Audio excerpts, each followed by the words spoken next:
As a very important property, the fourth property, it says that if each element of a row or a column of a determinant is multiplied by a constant k, then its value will also get multiplied with the same k. Let us take an example. Say I have taken a matrix A 1 2 3 1 1 2 3 minus 1 3. Let us calculate its value of the determinant. So I am expanding along the first row as usual. So you know all how to expand along the first row. So 1, so 3 ones are 3, minus of minus 2 has become plus 2. Take care of this, huh? Because this is negative. 3 ones are 3, negative in the formula. Then 2 into minus 1 is minus 2. So 3 minus of minus 2 has become plus 2. This way, then second element minus 2, 3 ones are 3, minus 6. The last element is plus 3, minus, you have to expand this, 1 into minus 1 is minus 1, minus 3 ones are minus 3.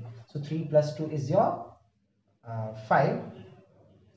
Then 3 minus 6 is minus 3, minus 3 into minus 2 is plus 6, and minus 1 into minus 3 is minus 4, minus 4 into 3 is minus 12. So 5 plus 6 is your 11, 11 minus 12 is minus 1, right? Now what I am doing in this particular matrix, I am multiplying the row 1 element by 2. See what the property says: if each element of any row or column is multiplied by a constant, the value of the determinant will also multiply by that particular constant which you have multiplied with the row or column. So I have multiplied by 2. So my answer will be 2 into minus 1 minus 2 in the final. Let us check it out. So 2 4 6 1 1. See how this 2 4 6 has come. I have multiplied by the first row by 2. So 2 1 are 2, 2 2 are 4, 2 3 are 6. Rest of the elements are as it is. Now if I try to calculate the value of the determinant, I got the answer as minus 2. Now what is this minus 2? This is nothing but, see, I multiplied the number by 2. The constant here was 2 multiplied by the value of the original determinant. Okay, so this is what the property says, that if you multiply, okay, each element, right, or a column by a constant, then what will happen? It will reflect. That means the new determinant will be that constant times the value of the previous determinant. So this is how this property can be used. We can take any common factor from any one row or any one column. See, there is a difference between the matrix and determinant. When you write, for example, 3 determinant matrix A, that means what? That 3 has been taken common from each row or each column. But in case of determinant, it is not like that, right? So you are supposed to take any one of the common factor along the row or along the column. Let me make it very clear what I am trying to say. I am trying to say that if A is given as 1 2 3 1 1 like this, and if I am trying to find 3A, right? So in the matrix, that's the difference between the matrix and the determinant. 3A means what? This 3 will be multiplied to all the elements. So the new element will be 3 ones are 3, 3 2s are 6, 3 3s are 9, 3 ones are 3, 3 ones are 3, 3 2s are 6, 3 3s are 9, 3 into minus 1 is minus 3, and 3 3s are 9. So each element is multiplied by 3. But in determinant, it is not like that. Say if you are being given a determinant like this.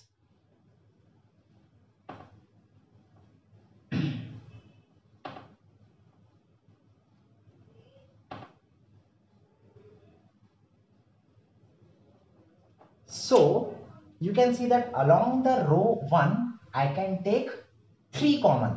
So that 3 will come outside, right?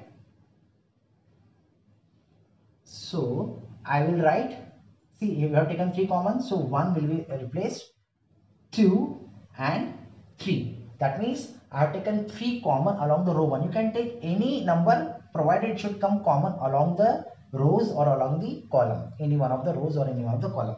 Now from the second row, I can take 4 common. So it will come outside the determinant, right? So you are left with 4 ones are 4, 4 2s are 8 and 4 3s are 12. Again in the third row you can take 5 common.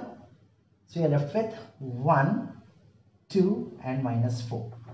So 4 3s are 5 4s are 20, 23s are 60. 60 times this determinant means if you try to find individually the answer of this determinant by expanding along the row and only this one, see this has become very simpler as compared to this, and when you multiply the value of this determinant with 60 it is going to give you the same answer. This property is very important to take the element common. See in matrix what is a thing, you are supposed to take the common element along each row or column, but in case of determinant, since matrix and determinants are two different aspects, okay, matrix is nothing but it's an arrangement, okay, in a rectangular array, whereas determinant it gives you the value of that particular matrix, how to calculate it, okay, it is the value.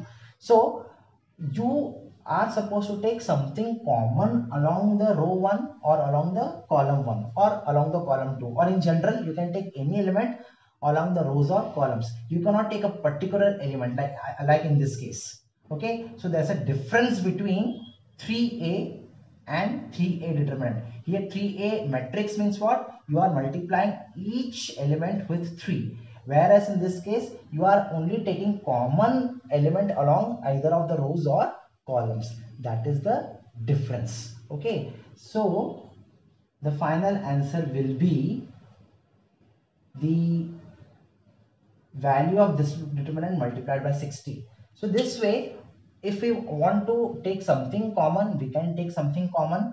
So, or if we want to adjust something, we can multiply throughout by something. So this way the property can be used so that this can be solved without using the expanding along the row by the normal method. Because whenever we are expanding or finding the value of the determinant using properties, because in the board examination you are being asked for 4 months, use the properties of determinant to find the value of or to prove this something or other. So you are compulsorily you are supposed to use the property. You cannot find the value of the determinant by expanding along the rows or columns, okay, though it will give you the same answer, but it is not allowed because you are asked to use the property, and that's the reason we are studying the properties first.